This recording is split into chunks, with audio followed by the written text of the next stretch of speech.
Gabe, it's great to see you again. Thank you so much for making time for this conversation. As we started the planning for Winning with Walmart 2025, we made a short list of people that we thought might have a unique perspective based on how long they've sort of been around, right? And so that's what we're looking for in this conversation with you today is give us some perspective on what winning with Walmart means through the lens of past, present, and future. Again, thank you so much for making the time.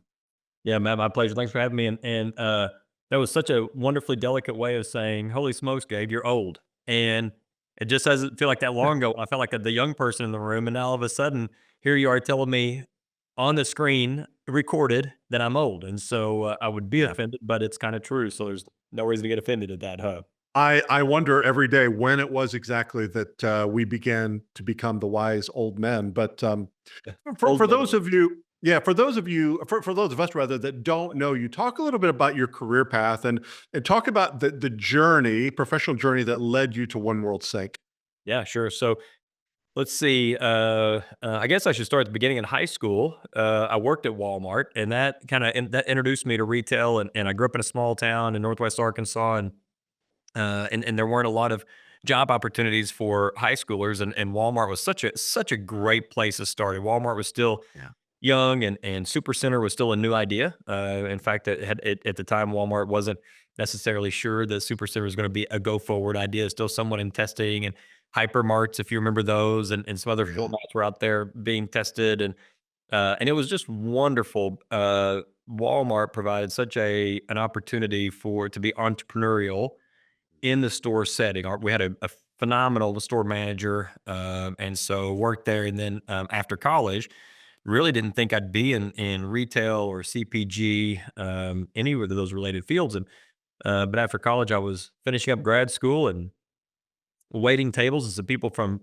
agency Thompson Murray that eventually became Saatchi and Saatchi X came in and sat at my table and said, "Hey, we think you do well in the agency world." And so I had other plans, but I walked in, and the atmosphere, the culture was just magic, and I knew I wanted to be there. And so tried to learn the craft. I really didn't have a marketing background or ad background, but I did know how to work hard. And so and I knew how to put things together. I always worked with my hands. Grew up on a small farm and knew how to fix things. And so I got into their production area, overseeing kind of display design and production. And I say overseeing it. That's not at all. I was like the low man on the totem pole. There was nothing to oversee. I was just coordinating those things. I guess would be the better way of saying it at the Yeah. beginning.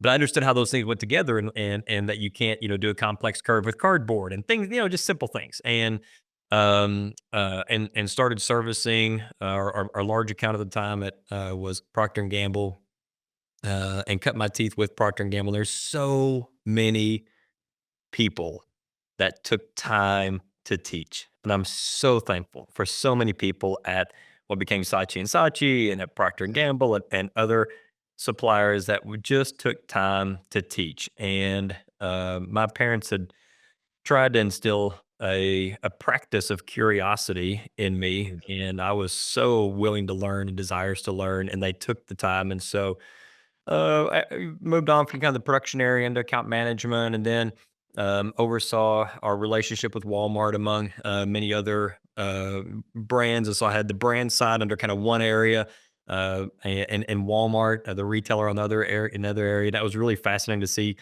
those the tension in between the two. Left Saatchi. I was there for, I guess, about 11 years, and left there. Went to the Mars agency, and so still in shopper marketing, trade, and then left there. Took a bit of a departure and oversaw, ran a media agency for 2 or 3 years, and then got into brand management, and did ran brand a couple of outdoor brands for, guess, a couple of years, but really missed the speed and pace of CPG, and saw that ecom was actually going to happen for food and CPG. Mm. And I think at the time, this would have been like 2015, 2016, 17, in that time frame. I think many people were still wondering if ecom was a fad.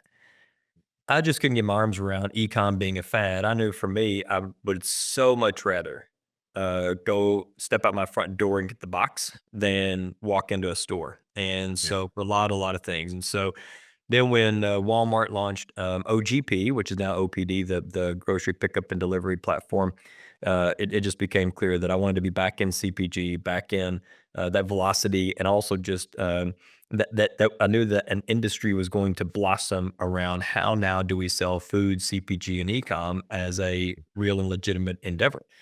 Founded Wabata in 2019 and focused on those OGP at the time analytics and branched up to other retailers from there. And then One World Sync purchased Wabata in 2023, and I've been with One World Sync since, and it's been wonderful. One World Sync has such a broader view of the world. All what is the content? What kind of content performs? How do we create better content? How do we deliver a better shopping experience to the customer? All of those things. It's really been wonderful. Yeah, I've got so many questions I'd love to ask you just about your Yeah, backstory, but let's talk about what the Wabata acquisition meant both to Wabata and to One World Sync, and especially in terms of enhancing capabilities related to doing business with Walmart, winning with Walmart. sure. Yeah, so I think where Wabata fit within that, and where One World Sync fit within that. One World Sync was publishing product detail page content to Walmart and doing a wonderful job, and that included above the fold, the primary images, the description, that sort of thing, and below the fold with rich media, videos, and that sort of thing. And One World Sync could get data to the retailer, and the retail Walmart could get the data on their website, meaning like again, images, description. But past that, in terms of was that content helping an item perform better? Was that content making the item competitive? That they didn't have those answers, and that's where Wabata came in. Wabata really had probably maybe 2 or 3 things that were very unique and special for One World Sync, one of which was what kind of visibility does the item have through especially search, whether that be sponsored or organic. So we can measure the visibility, and then also help to provide insight into how to improve and enhance that visibility, getting that Frito-Lay was a client of mine for a long time, and I just love the way Frito-Lay puts it, "Pounds on the floor." We're gonna sell more chips, the more pounds we get on the floor and in the more places, and that's the same thing in e-com, pounds on the floor digitally of whatever your product is. And so we had that. And we also had, because the retailers today are structured as uh, uh, every store has its own website. We're used to that Amazon model. And we think about still, we think in terms, I think, of the Amazon model, which is a website and Amazon.com. But really, every Walmart store is its own website for all intents and purposes. And so the second piece was how brands and manufacturers could gain market share, could stop any kind of losing of pent up demand, just based on handling the fundamentals. Is your item listed in all the stores where it's carried? What's the price, and is it priced correctly? Is it in stock, out of stock, all the store locations? Fundamentals like that. Then add the visibility piece on top with search, and it became a pretty special package. Yeah. I've got a couple of questions I want to ask you about the One World Sync and Walmart partnership, and then I want to zoom out and I'll ask for a little bit of a past perspective. But in terms of just GDSN implementation, elaborate a little bit on the role of global data synchronization and streamlining data sharing between suppliers and Walmart. That's a mouthful, and I read it because I Yeah. wanted to get it precisely right. But talk a little bit about that. Yeah, sure. Matt, I'm gonna offend you in the same way you did me. You're old too. Yeah, And you and I remember when Retail Link was on like a floppy drive that was that's handed right. out, and you get, and Those are the days. it's not been that long ago, Matt. I promise it hasn't been that long ago. I Yeah, think it was yesterday. yeah, But it used to be, you go to set up an item with a retailer, and the transacting of just the core facts about the item, the core data about the item. What is it? What's the UPC? What's the name of the item? Just getting the item set up was kind of a difficult thing. And what you'd find if you're a manufacturer, you have the human element where Matt, if you handle for manufacturer, say the Target account, and I handle the Walmart account, and we're doing data entry, just trying to get that item set up. yeah, You may miskey. I would never miskey anything, but you may miskey the UPC or the title, and all of a sudden it's a different item. And so if you're a brand manufacturer, how now do you plan your manufacturing based off these different, what is the item? How do you plan manufacturing? How do you plan your forecasting? All those things. And having good, accurate product data becomes really, really important. How do you invoice for an item you don't know exists? All those things. And so the GDSN was it's a global standard. It's a global data synchronization standard, which allowed manufacturers to put their core facts about their item in one place, and all retailers can access it. And it really was game changing. Just the level of effort where now you and I don't have to do the data entry. And so, like at Walmart, when Walmart brought GDSN on board, you would just kind of more or less drag from One World Sync over to Walmart. I'm setting up this item, and voila, it's set up. And you top off with some data, but the core attributes, the really tedious, case weights and dimensions and all that work were all taken care of. And it made it not just incredibly more efficient, and and again, you and I may be the only ones on this that will remember how inefficient it was to do all that data entry, but the accuracy improved dramatically. And when you're dealing with, in like Walmart's case, hundreds of thousands and millions of items, and you get just a few of those that aren't quite right, it really trips up. How do you process a PO if you're manufacturing? You're receiving a PO for an item that you don't recognize. It's a really difficult thing. And um, so that was One World Sync heritage within Walmart, was the implementing the GDSN and that Yeah. global that data synchronization. And I think it's made a tremendous impact in so many people's lives. And then now it's still impacting so many people's lives, and most don't. It's just one of those things that it's like flipping a light switch. You don't have to think about, oh, well, electricity goes Yeah. from here to here. It's that sort of a thing. Yeah. Yeah. So let's go one level deeper. How does One World Sync assist Walmart's brand partners in managing and enhancing that product information? Yeah, so if we think about that GDSN content, which is it's often referred to, which is the, again, case weights and dimensions, the core facts about the item, but not necessarily the shopper facing. Why would you buy? It's really more how would you transact from a B2B relationship, not why would you buy from a consumer shopper relationship. Over time, One World Sync, having that foundation layer said, wait, we also need to get accurate. The rest of the content needs to be accurate as well. A shopper that is used to, purchasing at one retailer and goes to another retailer, they need to be able to know this is the item I'm looking for. And so One World Sync began syndicating all of the product information above the fold, below the fold. Again, above the fold being like those carousel of images, and the description and title. Below the fold being like rich content, videos, et cetera, et cetera. And One World Sync aggregates for brands all of that content, and then houses that content. And then if a brand wants to customize content based on a retail trading partner, they can do it from that system. And then the content distributes out. And so where retailer A may call it like a product title, and retailer B may call it a product name, the brand doesn't have to go and code, this is a product title over here and a product name over there. They just submit it out. We've done all that work for them. And then One World Sync over time there's not a piece of the product detail page today that Walmart One World Sync doesn't handle that transaction for brands, which again makes it incredibly efficient. Whether you're on the Walmart team, getting in the One World Sync platform, publishing from there, or you're at the home office and handling multiple retailers, streamlines the entire thing, and increase that accuracy by a large margin. Yeah. So let's look a little bit to the past. You and I have been in the game for, again, a long time, and we've seen an awful lot change in the past couple of decades, at least. Mhm. Talk about some of the most significant ways that you've seen them change. You've worked for Yeah. agencies and you've been a part of a lot of really entrepreneurial teams with hustle and creativity at their core. But talk a little bit about how the game has changed, in particular how particularly how the interaction with Walmart has changed over the past couple of decades. Yeah.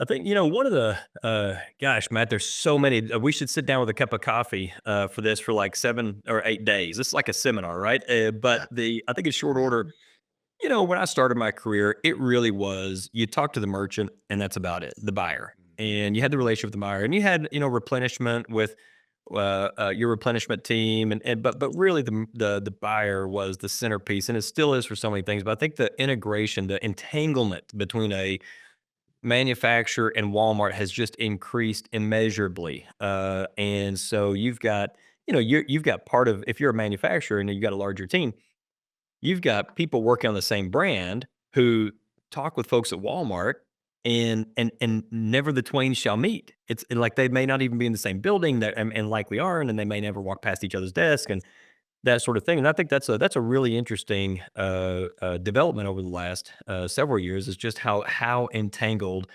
and therefore the minutia to which you can manage and grow the business. It used to be that you just wanted to be on the buyer's radar whenever the buyer had an opportunity.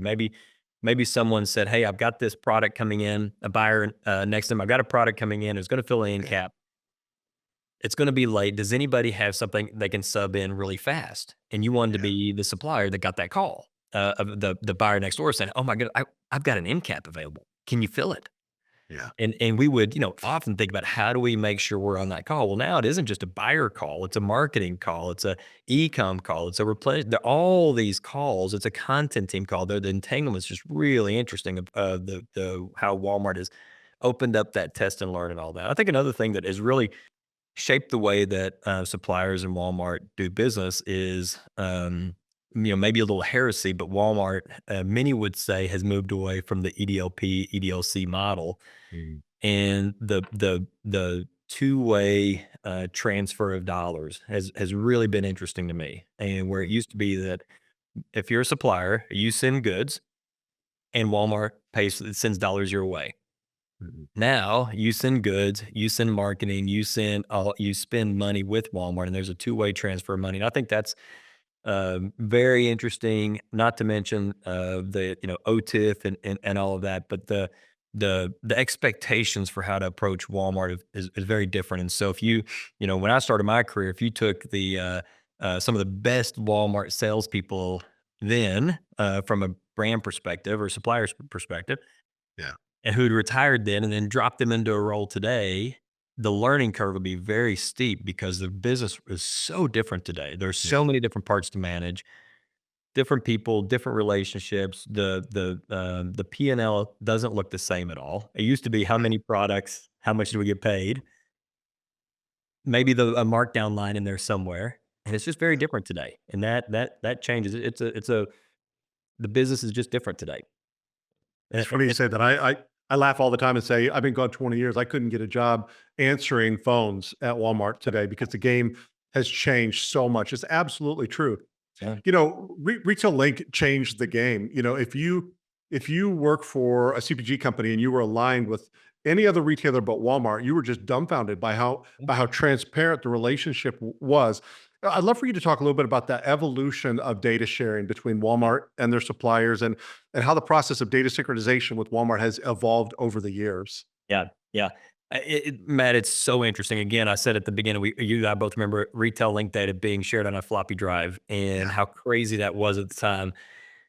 But that data transfer made it so efficient to do business with Walmart and to actually have discussions of how's our business doing? Where do we have opportunities? Where are we doing well? We can maximize. You could go in and you could be so uber prepared. Whereas when you go to any other retailer, you'd sit down and say, "Hey, we've got these open POs. How's it going?" You had no idea how it was going. And and Walmart was just incredible in that. And then, but it was really all transaction based data at the beginning. Then more and more supply chain information comes in, and now you can get a pretty, a very complete picture of supply chain and forecast and all that. And I remember when forecasting wasn't really something you could do effectively in retail link, of course, and decision support. Of course, if decisions support is not really live anymore, but it still looked like it was designed on its last day, like it was designed in 1992 because it kind of was. And Yeah. it just then all of a sudden Walmart starts opening up, and now with Luminate, it's just unbelievable the data that you can get a hold of. Right. Who's buying? What are they from a competitive standpoint? What are they buying? I remember when market basket analysis dropped. It was like we know what else is in the basket with our product. Now we know how to think about what the shopper's doing. What are they making for dinner? Is our ground beef going for tacos or hamburgers? We now have an idea of what's happening. Yeah. Yeah.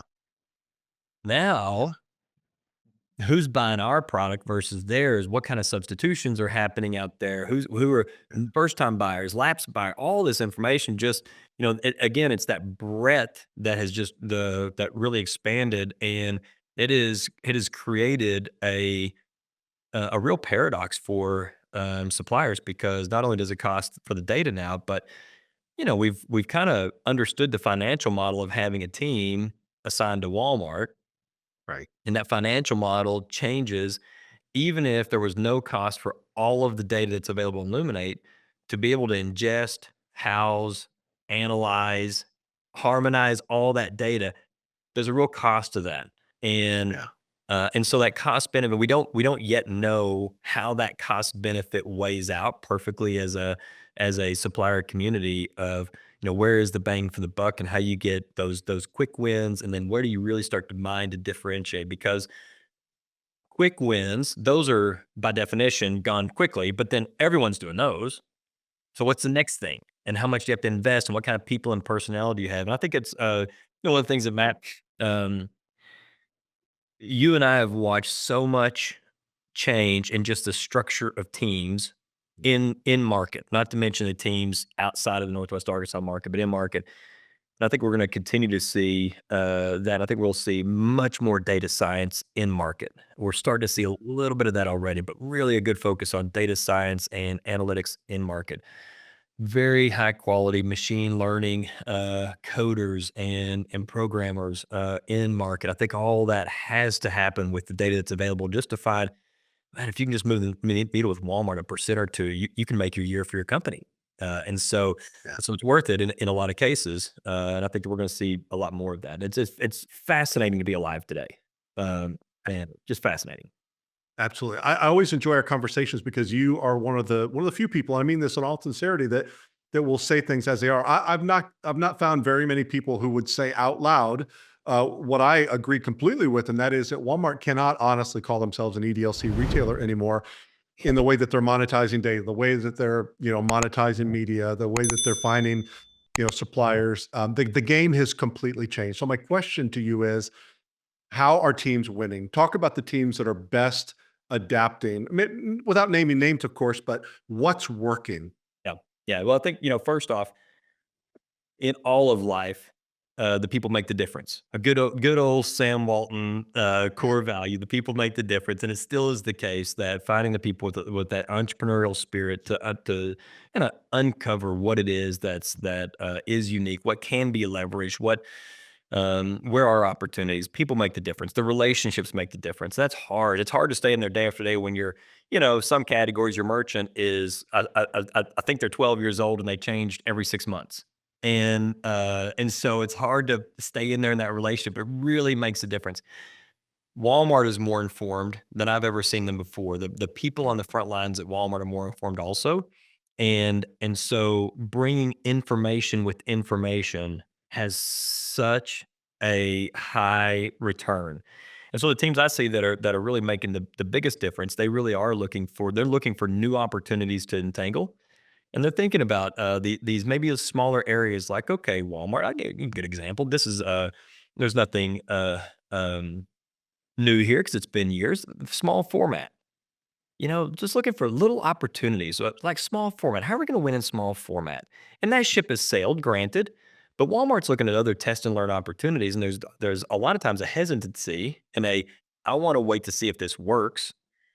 And I've watched over my 25 plus years, I've watched first mover advantage pay off over and over and over again. And those suppliers that have the people to have that first mover advantage, and that they've got to have the people, they've got to have that entrepreneurial spirit. They have to say, you've got a job to do, but we're going to save 15% or 20% of your capacity to work on new things and interesting Yeah. things. Go find something. We're going to enable you. Don't ever apologize for being at the Walmart home office. Like, if you that is job number one, not be at your desk and we're going to monitor how often you're at desk. Be with the customer.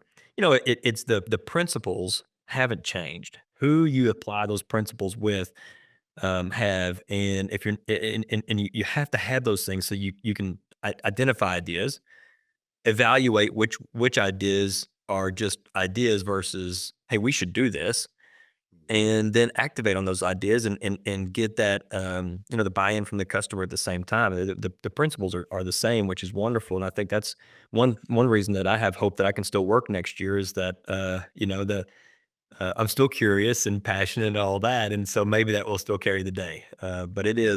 is it's hard to know. There's so many things you can do, and it's hard to know what you should do. Yeah.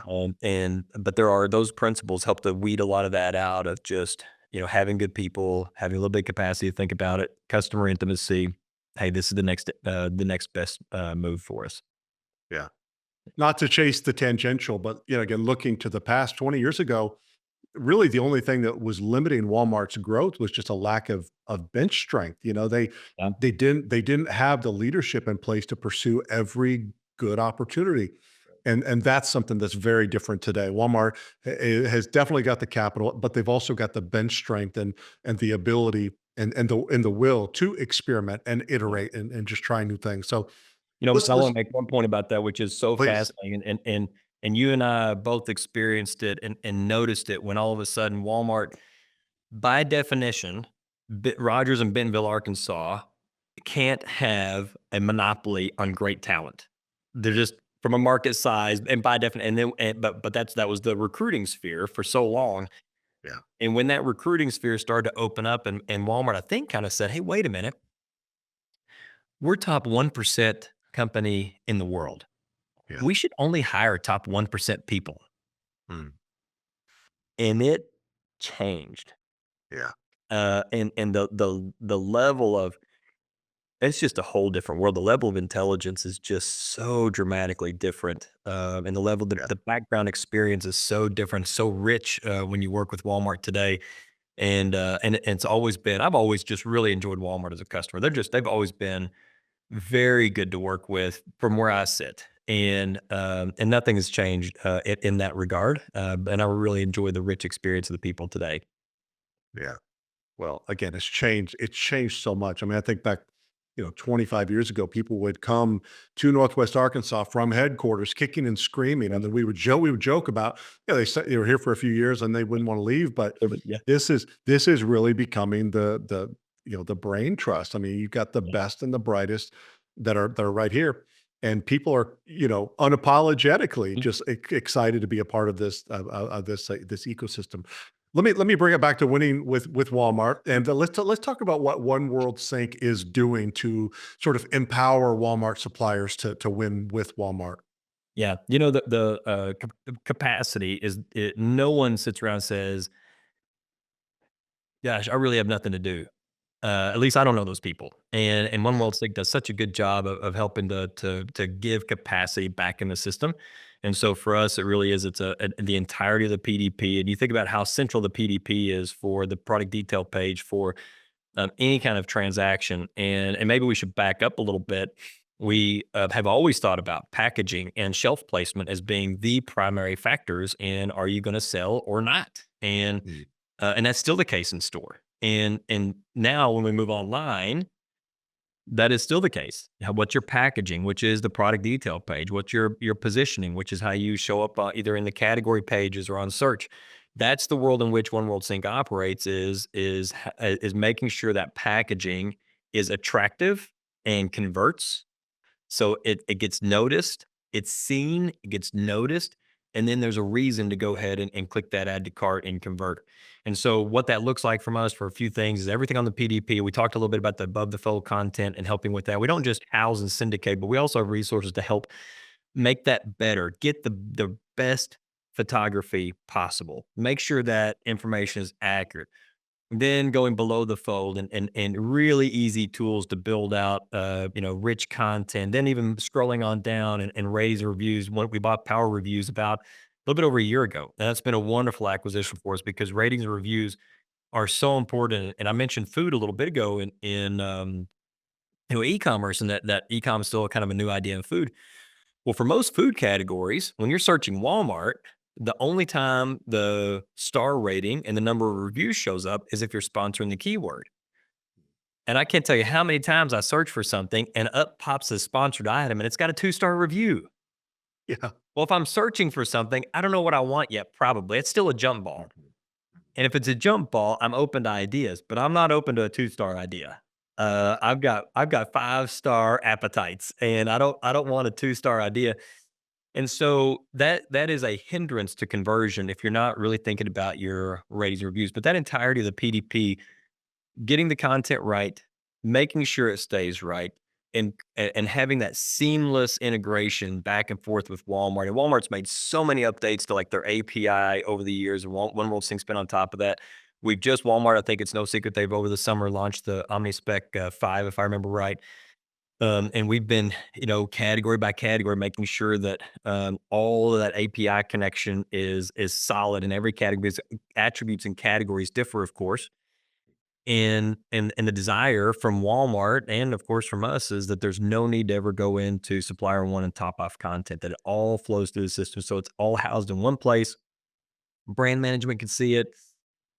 If an ingredient changes, it gets made changed in one place. All retailers get that update. There's no issue there. So we're really trying to, enhance the shopping experience on one side, but also create a really efficient a workflow for our customers. Yeah. Now you partially addressed the next three questions that I'm going to sort of mash together Sure. and riff a little bit more on SEO optimization, Yeah. rich Yeah. content syndication, and data accuracy. Yeah, sure. SEO is so fun for that. So that is near and dear to my heart. And I'll start this with a short story. When I was in college, I worked as a weekend stalker for Frito Lay for a year. And so my job was going between like 2 a.m. and 6 a.m. and stock shelves, and then go again between 2 p.m. and 6 p.m. and stock shelves for Frito Lay. And there's a guy named Ray that was the route driver. And when I started, he said, "Hey, we're going to pay you," I think it was like $17 an hour, which at the time was unheard of. It was like I was a millionaire all of a sudden. Sure. Right. Right. So we're gonna pay you the 17 an hour for those 4 hours a day. And he said, "I'll give you a $5 bill for every incremental display of our product. You can work with the store." Hmm. So I'd walk around the store with a little notebook after I stocked the shelves and write down every open shelf. And then I'd go to the manager and I'd say, "You've got an open shelf. You're selling nothing off an open shelf over here. Let me put a tray of chips there. You've got a little bit of floor space where it's kind of an awkward opening. Let me put a little floor stand right here." And I had Mm. chip displays all over the place, Matt, and I made decent money off of $5 incremental displays. Okay. SEO is incremental displays. That's all it is. It's shelf placement. And you've got to think in your SEO. How are we doing in our category? Am I bottom shelf? Am I eye level? How am I playing in my category? What kind of incremental display am I getting cross category?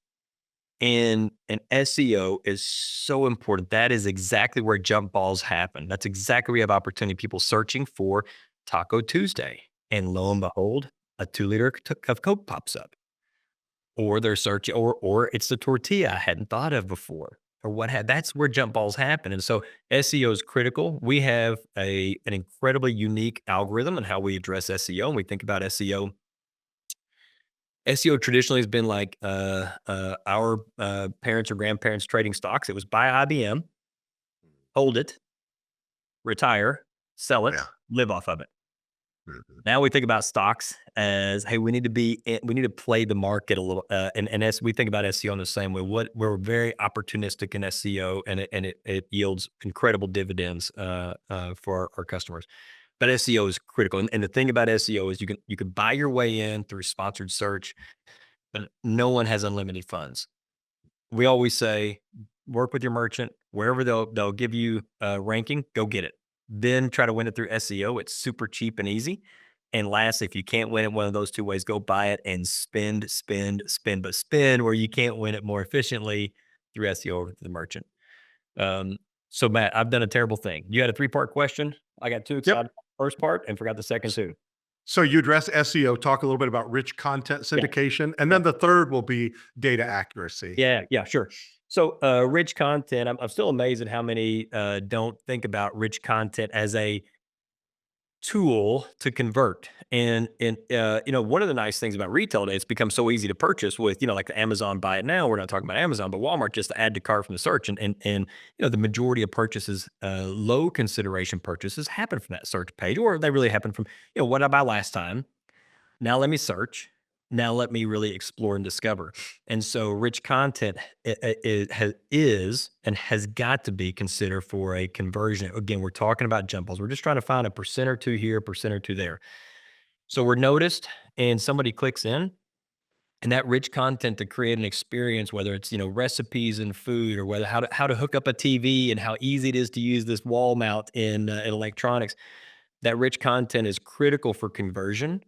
Mm. It's not gonna win shelf space. You're not gonna win SEO from, and that's not the purpose. The purpose is now we've won it. We've got them considering. Now we need a salesperson on the PDP, and that's the salesperson on the PDP. Okay, and then the last piece was data accuracy. Right. Um, I mean, how many times, Matt, in my life have I made good decisions off of bad data and it all went downhill because it was the right decision for the data, but the data were not correct. Data accuracy is everything. We have got to make good decisions, and the speed at retail and the scale of Walmart, we have to know what we're dealing with. We have to. The delta between data accuracy, you look at this and say, and we've got item A, it's in the difference between 4,200 stores and 4,600 stores. That's like 4 Cub food chains. Yeah. That's not insignificant. And that's only 10% of the store. So if you're looking at, as an example, how many stores is my item showing up online, even though it's carried in the full chain? I mean, you can drop a couple of Cub food chains or a Publix pretty quickly and not even recognize it. And it's just because you're looking at data or making assumptions and haven't checked. And I think the rigor we've put into running the store business, this is one of the big changes I've seen. We're starting to see the rigor that we put in the store business applied online. And frankly, maybe online hasn't been sizable enough in the past. I mean, it hasn't been that long ago. You and I would sit and talk about how do we get to just 2% of sales. Right. Now food consumables, you were looking at how do we get to 30% of sales? We're already across the 20% line. Yeah. I mean, we're talking about big numbers here, and that rigor has to be there, which is a real opportunity we haven't figured out yet. I'm hesitant, but I just feel like I should mention where part of this has to go is a different organizational structure across the entirety of the business, where we've had the stores broken off over here, ecom broken off over there. We've maybe had replenishment back here, and bringing all that together in somewhat of a general management type, pod, if you will, is so important because let's just talk store and ecom and leave the other pieces out. It is retail. And I've seen way too often suppliers, the ecom person fighting the store person for sales and vice versa. And we saw this within Walmart just not that many years ago, where it was who gets credit for the sale, right? And the issues, the fractures that causes in the organization, you can't work together when you're fighting each other for credit. And that's one thing I think it is retail. It is a shopper who has a delivery mechanism, a channel choice, and we need to approach it as a shopper with a channel choice. And that's one of the org changes that I see kind of coming down in fairly fast order on within manufacturer teams of really thinking about this in a different structure. Yeah. Yeah. By the way, I hope you're still getting Christmas cards from that route driver because you made that man an absolute fortune. Um, so as we wrap up this section that's really focused on the present, Mhm. what are some areas where you feel like supplier teams are really challenged right now? And then what's some of the low hanging fruit of all the things you've talked about? What would be some of the lowest hanging fruit to really dig in and look for ways to find additional business to optimize their business better? Yeah. I still think suppliers all too often, the nature of the beast is let's go spend money and see what happens. And Mhm. there, and I am there. You'll find few people who are bigger supporters of test and learn than me. Yeah. Love test and learn, but there tends to be a spend first. And I think one of the area I see the opportunity is let's get the fundamentals right. And I mentioned a little bit ago getting the in store principles, the rigor of managing those in store principles applied over to online. And in store, it was really easy when you and I were growing up in retail. It was so simple. It was Yeah. what are our points of distribution? Are we growing them or shrinking them? Uh, Are we priced accurately? Are we in stock or out of stock? And where are we placed? What's our placement? The answer to those four things, and if you can continue to improve those four things, your business will do wonderful and you'll grow share. And not often do we apply those into ecom, but they're all incredibly applicable to ecom. It isn't just how many of my items are listed online. Are they listed in all the stores where they carry? What are my points of distribution? Are they priced accurately? Of course, the store pricing happens with our, one of our friends going to the back, printing out the label and bringing it up front. And online pricing is set much more algorithmically. And that online pricing, you got to whack really quickly. Store, am I in stock or out of stock, is a matter of units on hand. It's incredibly descriptive. Do I have a unit on the shelf? Online, it is predictive. Do we think there'll be a unit on the shelf by the time you convert? We batch that order. A picker is assigned that order. The picker goes to the shelf do we think there'll be one there? And so that in stock, out of stock is really important online and is measured differently and philosophically approached differently than it is in store. And then visibility, we've talked about SEO and we haven't talked about sponsored search, but also a critical tool in the tool belt. But really getting the fundamentals. And I think, as the year begins, we're about to, for many fiscals are about to start. And then we're 30 days from or 40 days from Walmart's fiscal starting. I think a great time to take a step back and make an assessment against, okay, how are we doing in points of distribution? Do we have a way to measure it? Do we have a way to think about it? Do we know what to do when there's a gap there? Are we checking our pricing online? And are we checking in a breadth and depth that makes a difference in our business? Yeah. Just going through those principles, it's really critical right now to set those practices in motion. And there's no better time than right now to do so. Yeah. You're right about retail at its core has always been a very simple business. It's become very complicated over the years, of course, but I think back to Tom Coughlin, talk about the 5 points: stock it, price it, show the value, teach them, and take their money. It was a simple business, and it's not changed that much, at least at its No. core. As we head to the finish line of this conversation, let's talk a little bit about future trends and the ways that they are contributing to both headwinds and tailwinds that you would anticipate for supplier teams trying to win with Walmart. Yeah. Gosh, future trends is such a broad topic. Let me think about a couple of Right. things that are like top of mind for me right now. One thing that's top of mind is the 2D barcode. So you and I know the UPC code, and there's a Sunrise company in 2027 for the 2D barcode, and that sounds so simplistic, but what it does is it gives the barcode moves from the lines that we know with the numbers underneath to a QR code. And that QR code can be houses all of the core product information. What is this product? How do we transact it? How do we give this, the supplier credit for the one being sold and adjust our inventory and all that?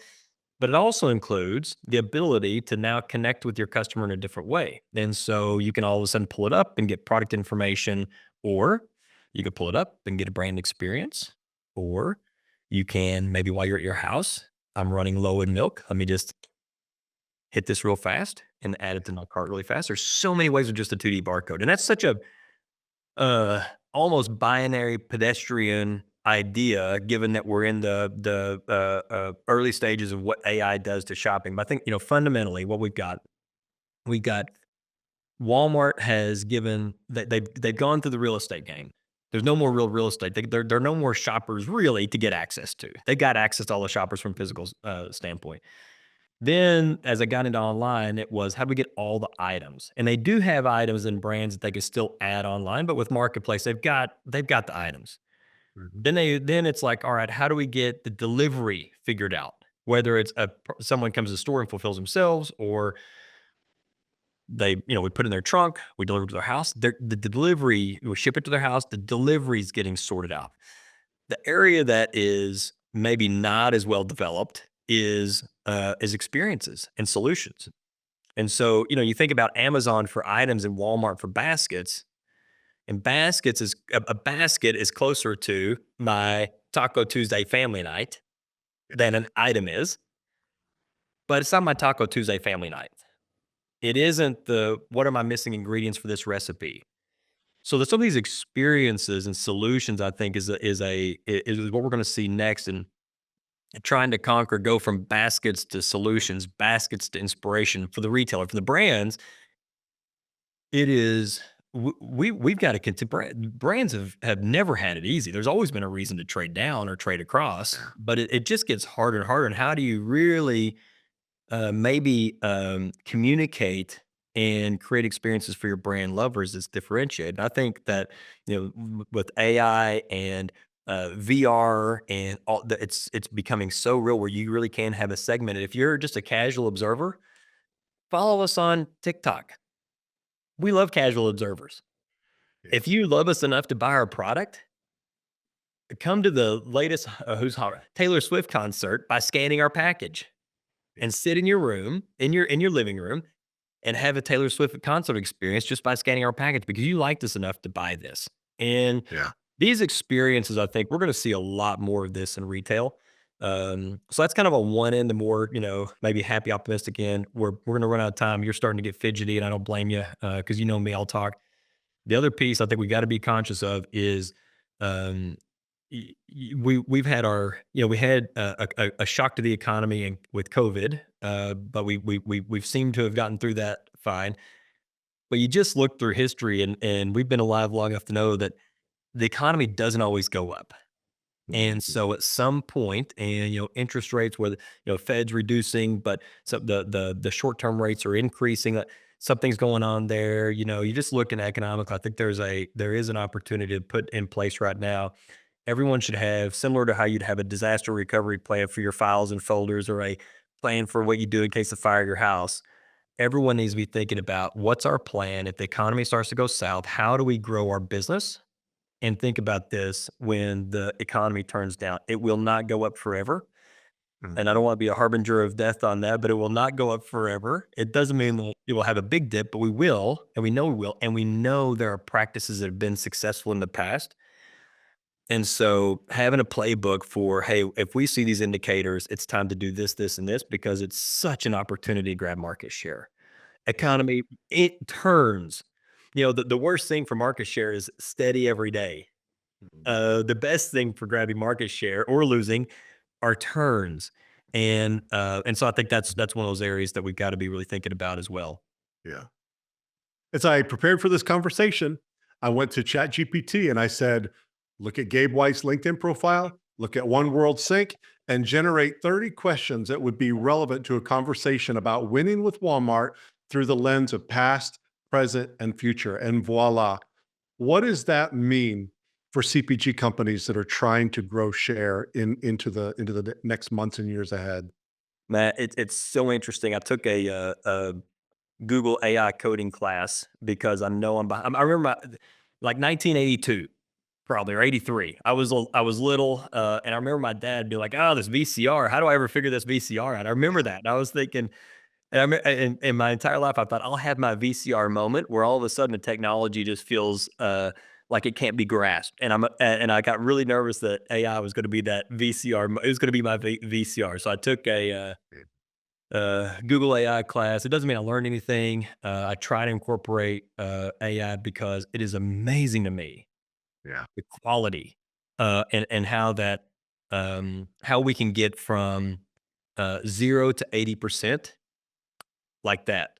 Yeah. The other thing that's amazing to me is how it can be used as a crutch. So I'll give you a quick. I've got a good friend who's a exec at Microsoft. And I asked him a few weeks ago. He said, "I'm thinking about what my next pet project will be at Microsoft." And I said, "Well, if we've learned something from social media, we learn from social media that social media kind of taught us that taught a generation how to be how to not be social Yeah. and not know how to interact one on one and sit across the table at dinner and actually look at each other and have a conversation."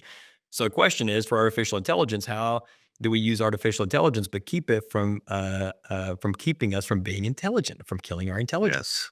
Yes. And I Yes. think I see that mistake some where it's a full lean on AI, but and that can't be the case. There's a middle ground, but Right. getting 80% of the way there so fast is so amazing. Two or three things I see brands doing: rapid iteration on design, Yeah. absolutely. Rapid iteration on content, on all content, so fast. Beginning of designing marketing strategies and plans, it's amazing. Yeah. We're letting a machine do this, but it's really good. Yeah. Really good. Creating stock responses. for the like FAQs and that sort of thing. It's amazing. And then I'm really excited about these agents like Microsoft announced a month ago, the ability to in Cortana create agents, specific agents that are always listening, always watching, and again, get you 80% of the way there. So capacity wise and building productivity, there's a tremendous amount of opportunity there, not to mention, of course, connecting with customers and shoppers. Yeah. The last question I'll ask you, we used to be able to ask questions like, what does it look like in the next 5 years, the next 10 years? And like, oh, that's ridiculous. What's it look like in the next 5 months or Right. 10 months? What will be the difference between success and failure, or fully optimized and less than optimized in the next 6 months, in just even the next year ahead for CPG brands? Yeah. Uh, I read a long range forecasting book probably 10 years ago. I like the way they got started. He said if you rewind the clock 100 years, it was I guess 2011 maybe, and you said what do the next 30 years look like? No one sees World War One. No one sees the Weimar Republic. No one sees the Great Depression. No one sees any of this World War II. No one sees any of that happening. No one sees the reorganization of Europe. All these things. I think that's that long range forecasting. To your points, becomes short range forecasting. What really does the next 5 months look like? But I do think that there are some things where it's tempting to chase the shiny penny, and it's really important to get on paper. Here is the course we're on, and we're going to stay the course. We're going to have a high quality brand. We're going to make quality products. We're going to keep a focus on our supply chain. We're going to keep focus on our costs. Then a subset of we know what's happening out there. We know AI. We're going to have a task force around what does content development deployment through the lens of AI look like? What do marketing strategies look like? What do product development strategies look like through the lens of AI? And start getting a little bit faster to some of these answers. I'm still amazed. It's been probably a year ago that the metallurgist, and I'll get this a little bit wrong, Matt, but it'll be close. And I'll tell us in 40 seconds or less, I promise. Metallurgist, through the history of humanity, we've identified something like 40,000 useful metal compositions. And they put all of this into an AI model and said, can you find any novel compositions, and then give us the things like malleability and ductility, all these, conductivity, all these properties, expected. And they were hoping they'd get maybe one or two or three ideas, and they got 160,000, Mm. 4 times we have today. Now, are any of them useful? I don't know, but then I watch interviews with these different metallurgists, and they're looking through this and they're saying, "Well, this makes perfect sense." Again, will it be useful? I don't know. But Yeah. the scale and speed at which we can come up with ideas, and it really comes down to our creativity and how to deploy the ideas, how to get to the ideas to best connect with our brand on one side and our product and the shopper on the other side, all through the lens of the retailer. It's going to require a continuation of smart people. Yeah. There's no better place to be, no better time to be Oh, alive. This is what an amazing opportunity, for us. Uh, mm, Hopefully, we both got a lot of years left to play the I game. hope so. But Gabe, it has been so nice catching up with you. Thank you so much. You've always Yeah. been so generous with your time. Gabe Wight, General Manager, Retail E-commerce Analytics with One World Sync. Thank you so much, and we'll talk to you again soon.